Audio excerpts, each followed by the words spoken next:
Hello everyone, hope everyone's having a lovely time hanging out here today. My name's Natalie and I'm going to be speedrunning Ducktales 2 today, or attempting to anyway. I'm a bit rusty, so we'll see how it goes.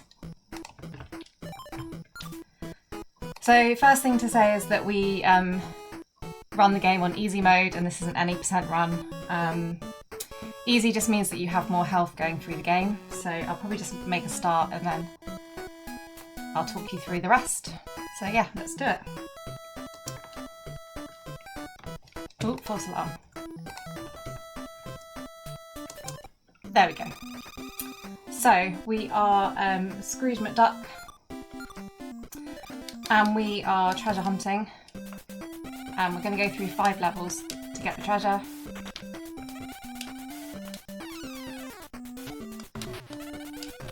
And our main kind of mechanism for kind of killing enemies is arcane, which we're using as like a pogo jump as well.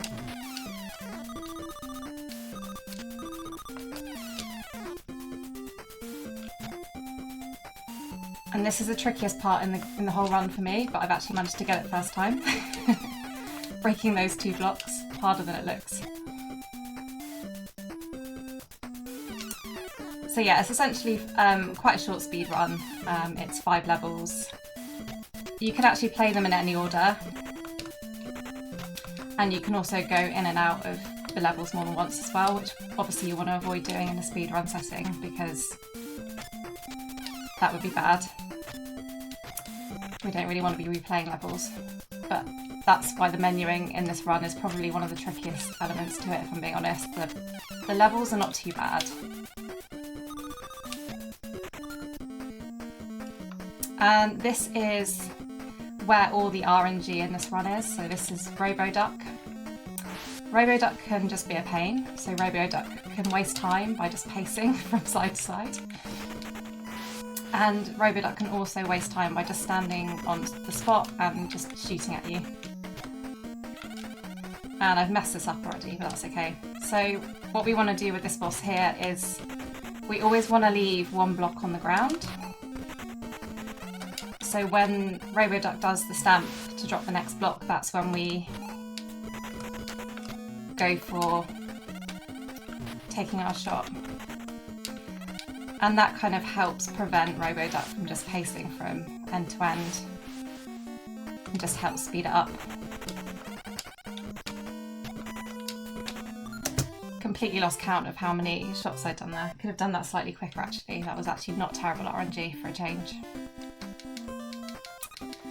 So at the end of each stage there's actually a shop, but we're going to skip through that. So now we're off to Egypt. So the level that I just played, the reason that a lot of speedrunners choose to play that first is because it is so RNG heavy. That's where you want to reset your run essentially before you get too far in. So it's kind of makes sense to do the RNG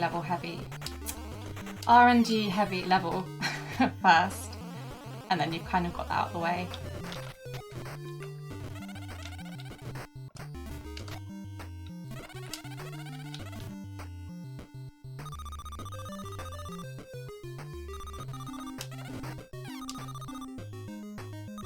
So the second level here is Egypt. This is kind of fairly straightforward platforming, although I'm making a bit of a meal out of it.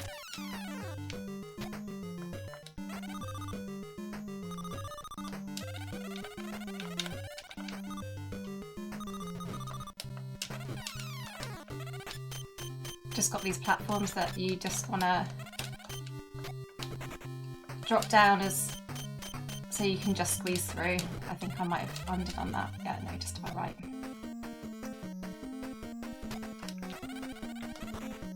So all the bosses take 5 hits. You can actually get 2 hits on bosses in one cycle which is what I managed to do on the last one. You can get a hit in when they come out of the sand, and then another one as they're dropping back in once their iframes have gone.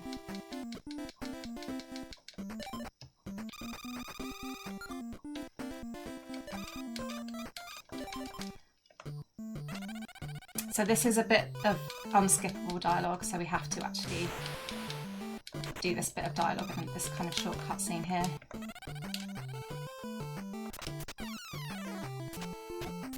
This is another use for the cane, so it's the main thing.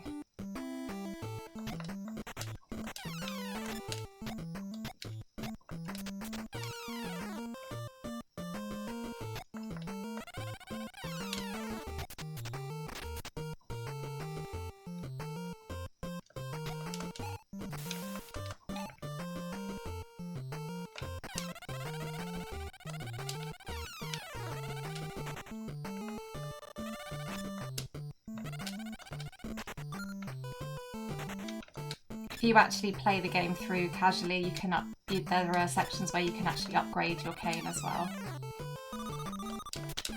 Just gonna bounce off that crab just to get a bit of height and skip some of that rope climb.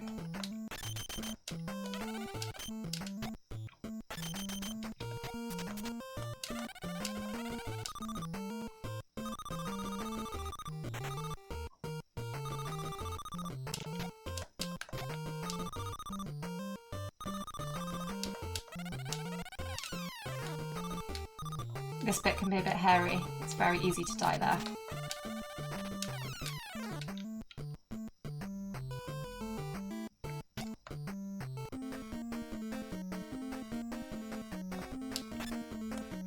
Okay, we're going to fight a pirate duck now, as you do.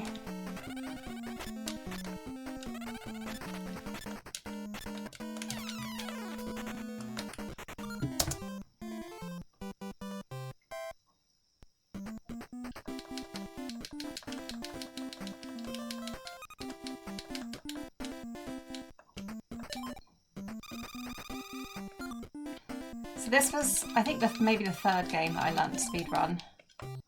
And yeah, this was the first game that I really had to do the menuing element of a speedrun, and I kind of have an appreciation for that now that I didn't have before running this game. It's quite easy to mess up and go back into a level. Okay, we didn't get Webby Skip, so this isn't technically another bit of unskippable dialogue. However, if you do a frame perfect jump, you can actually jump past Webby there, and that's called the Webby Skip. I have got it one time, but it's never happened since. So I wasn't expecting to get it, but it'll save you a few seconds if you can get that.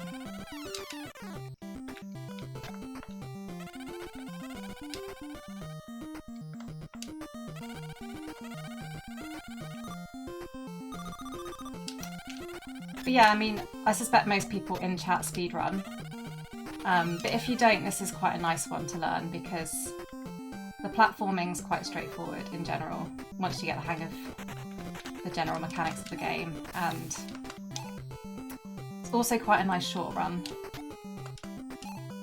to kind of get you into it.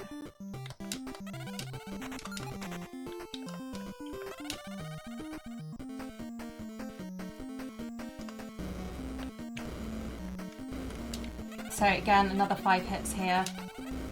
Bit of a slow start.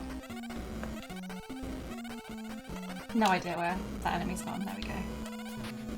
Have to wait for their iframes to stop.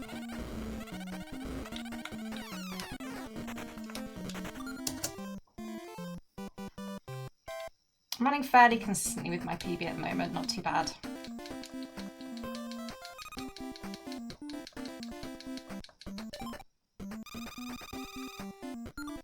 We are off to Scotland. I feel like this is I always feel this must be this is Edinburgh Castle in my head. I feel like it has to be. There's a couple of more trickier platforming sections in this one. It's easy to take a pit in some places in this particular stage. Hopefully that won't happen, but you never know. There we go. Right on cue.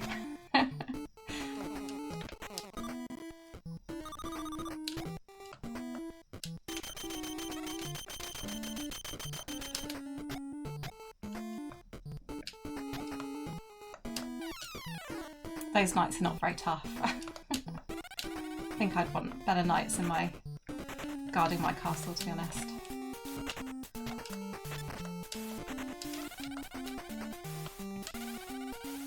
Should we try that again? I'm now nervous about this jump. There we go. And then we can just damage boost off of that lantern to get up there. That was what I was going to do the first time before jumping down into the abyss. So we're just going to run across the top here, and that means that we can just skip having to wait for that bottom platform to move across. That will just save you a bit of time as well. That's probably the best I've done that, actually.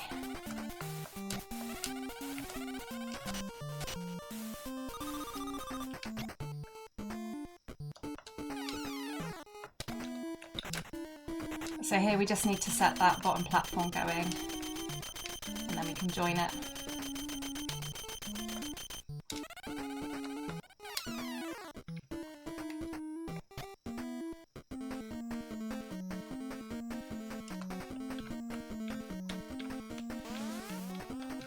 Okay, here again it's another 5 hits, but you don't know which side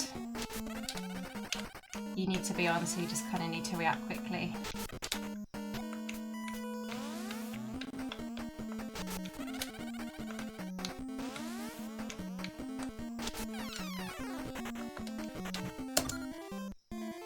Yeah, we lost quite a bit of time there from taking that death. About 30 seconds lost there compared to PB. Okay, so we're on to the last level. So we have a rival who is Glomgold, and Glomgold has kidnapped Webby, so we need to go and obviously rescue Webby.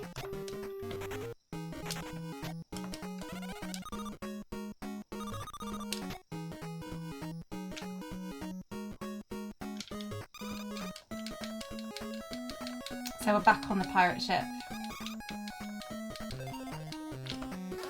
Except this isn't actually Glomgold, this is robot Glomgold. This is actually quite an easy boss. We just basically stand on the spot and do 5 hits. And then that's time when the boss dies. So that was 3 seconds over estimate, which is quite cool. It's nice to be that accurate with my estimate. That's quite funny. So yeah, that's me. Thank you very much for having me on your marathon, Alex. I very much appreciate it.